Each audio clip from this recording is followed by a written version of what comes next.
on to our top focus in this edition. It's been an action-packed day for the Indian Prime Minister.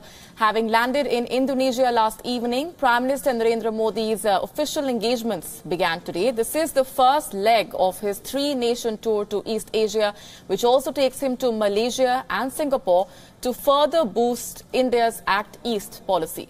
This is the Prime Minister's first ever official visit to Indonesia, the largest country in the region and a close maritime neighbour.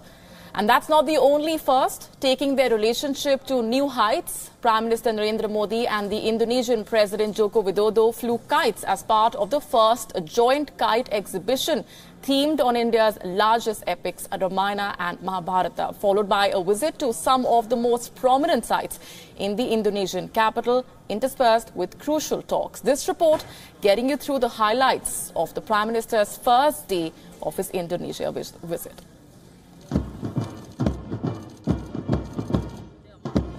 This is the Kalibata Heroes Cemetery. Prime Minister Narendra Modi began his day in Indonesia with a visit to the site and paid homage to the martyrs of the Indonesian War of Independence.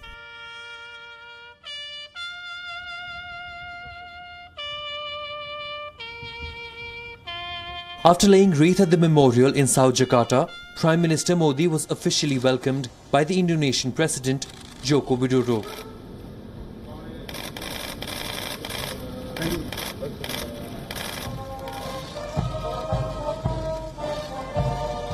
The Istana Merdeka Palace rolled out its red carpet to welcome the Indian Prime Minister, who held both a one-on-one meeting with the Indonesian leader and a delegation-level talk too.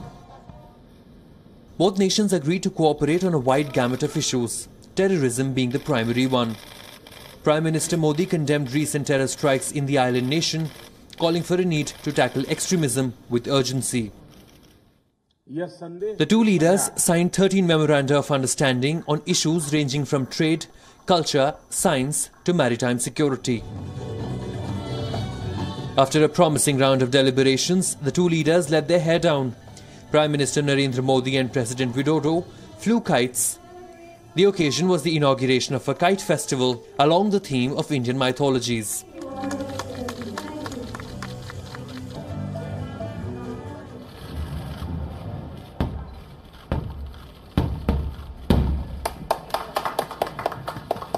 PM Modi's outreach was multi-layered. He extended his Ramadan greetings to the Muslim-majority nation with a visit to one of the biggest mosques in Jakarta and Southeast Asia at large, the Istiqlal Mosque.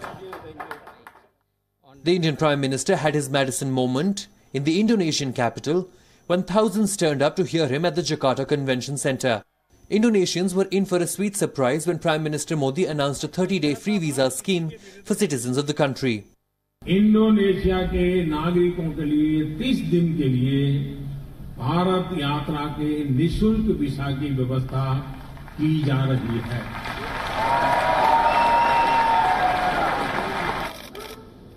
The Indonesian president left no stone unturned in extending a warm welcome to the Indian leader. A banquet was hosted for the Indian Prime Minister at the Presidential Palace. Having rekindled a long-standing friendship with Indonesia, he wraps up his visit. Prime Minister Modi now heads to Malaysia and Singapore in a bid to concretize his Act East strategy. Bureau Report, WION. That brings us to the immediate aspect of what makes the Indian Prime Minister's Indonesia visit significant. Other than the strategic and economic angles, there's also a deep cultural connect between the two countries. Indonesia, as we know, is the world's largest Muslim majority country. Nearly 13% of the world's Muslims live there. That's over 220 million people, more than the Muslim population that lives in India or in Pakistan and Bangladesh. But even though it has the world's largest Muslim population, Islam is not a state religion in Indonesia. The country follows a motto that's very dear to Indians as well: unity in diversity. And that's because even though nearly 88% of the population is Muslim, they come from over 1,300 ethnic groups. 95% of the population is of local ethnicity, while the rest are of Arab, Indian and Chinese descent. Indian Prime Minister Narendra Modi addressed this diversity when he addressed the Indian diaspora in Jakarta today. Bharat और Indonesia सांस्कृतिक बंधन से बंधे हुए हमारे बहुत पुराने संबंध हैं. The Prime Minister also inaugurated a series of kite exhibits with President Widodo, which included themes from the Ramayana and the Mahabharata. आज सुबह इंडोनेशिया की विविधता की झलक भी देखने को मिली. विभिन्न पोशाक पहने हुए नागरिकों और बच्चों ने जिस गर्मजोशी से स्वागत किया वो देखते ही बनता था. और दृश्य ऐसा था किसी के भी हृदय को छू ले. It touched my heart.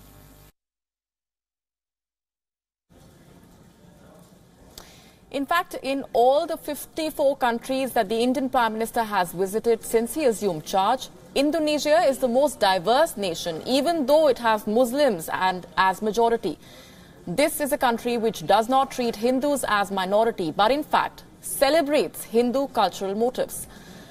Though Hindus form not even 2% of the local population. There are thousands of Hindu temples in Indonesia. The most important of the temples is the 9th century temple of Prambanan in central Java, which is dedicated to Trimurti. The country's official airline is named after Lord Vishnu's ride, the Garuda. The language of the country is known as Bhasha, which in Sanskrit means language.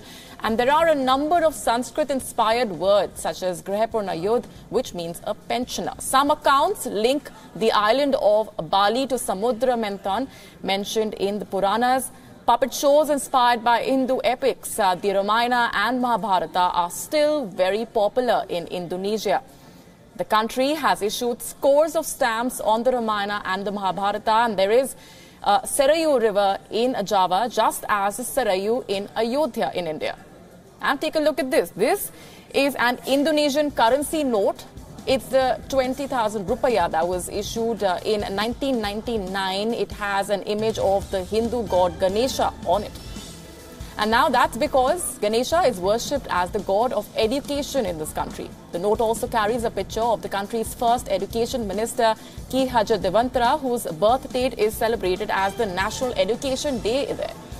The note also carries a picture of a typical classroom in the country. This currency note was discontinued in 2004 and then withdrawn in 2008. While hosting the leaders of ASEAN countries earlier this year, India's External Affairs Minister Sushma Swaraj recounted an encounter between former Indian Prime Minister Atal Bihari Vajpayee had with a sculptor in Indonesia. Take a listen in. याद पड़ता है कि अटल जी जब विदेश मंत्री थे तो वो इंडोनेशिया गए तो उन्होंने देखा कि कुछ लोग सड़क किनारे बैठकर मूर्तियां बना रहे हैं, तो उन्हें लगा कि ये मूर्ति तो हनुमान जी जैसी है. तो उन्होंने बताया कि मैं जिज्ञासावश कार से नीचे उतरा और मैंने उनसे पूछा कि आप क्या बना रहे हो. तो उन्होंने कहा हनुमान जी की मूर्ति. तो कहते मैंने तपाक से कहा कि पर आपका तो मुस्लिम बहुल देश है और आप भी मुझे मुस्लिम लग रहे हो. तो उनका जी जनाब. तो उनका आप हनुमान जी की मूर्ति क्यों बना रहे हो. तो जवाब मिला, साहब हमने मजहब बदला है, पुरखे नहीं बदले. And before the advent of Islam in Indonesia, sometime between the 9th and the 13th centuries, when traders from the Arab world first came to this region, Indonesia had a Hindu and Buddhist past. Today, Indonesia is one of the world's major emerging economies. In fact, it is the biggest economy in Southeast Asia. Apart from Indonesian, there are some 300 regional languages that are spoken there. There is a lot that the world can learn from when it comes to Indonesia. Unlike India, where anything cultural is seen through a prism of communal versus non-communal, this is a country that celebrates its diversity. Indonesia today lives in tight embrace with this past and not in denial of it. This is what makes this country one of the world's only Muslim countries that is so diverse. And Indian Prime Minister Narendra Modi and the Indonesian President Joko Widodo have hailed the decision to set up a joint task force to undertake projects for port-related infrastructure in and around the Indonesian island of Sabang. Let's also tell you, China has been very cautious about India and Indonesia's cooperation at Sabang port. Sabang is located near the northwestern entrance to the Strait of Malacca, which China sees as strategic for its economic and energy security.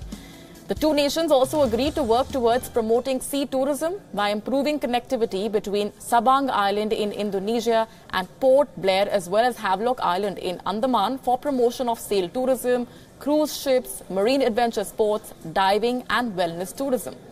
The decision of setting up a joint task force comes during Prime Minister Modi's visit to Indonesia and is one of the key takeaways from his visit.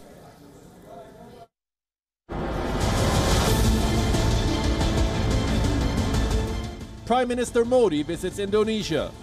Today I stand at the heart of Jakarta, in front of a monument which celebrates the spirit of independence. Leverages centuries-old cultural ties.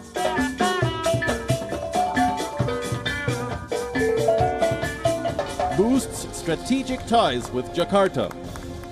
Watch full coverage of Prime Minister Narendra Modi's visit to Jakarta with me, Kartikeya Sharma. India acts ease. WION reports live.